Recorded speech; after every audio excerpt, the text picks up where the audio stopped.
Свети Николе го реши проблемот со квалитетот на водата за пиење. Сега ќе ги намалува загубите, кои во оваа општина се движат околу 50 до 55%.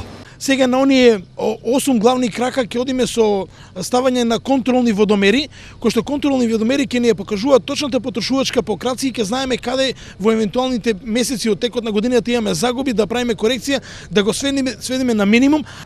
Во моментов, општината добива 50 до 70.000 метри кубни вода на месечно ниво од Злетовица. Но во случај на дефект или проблем во нормалното снабдување со вода, Свети Николе е со план Б.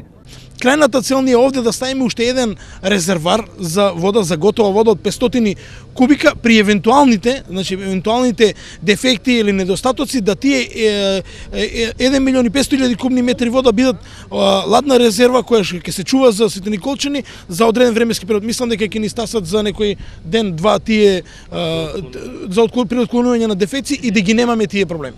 На овој начин градот ќе го реши трајно проблемот со водоснабдување, но што е со селата? За селата имаме изготвено не студија, туку комплетна проектна документација за снабдување со вода, меѓутоа тоа е зафат кој што чини 1,8 милиони евра. Ние сме отворени да преговараме со сите кои што сака да се вклучат во ово, бидејќи се работи за цевковод долг 32 километри, а меѓутоа реков дека најважно е имаме проектната документација. Спремни и подготвени ако некој е спремен да финансира и селата да пијат чиста и квалитетна вода за пиење. Инаку, пред неколку денови Свети Николе постави озонатор на филтер станицата, со што обезбеди чиста и квалитетна вода за пиење.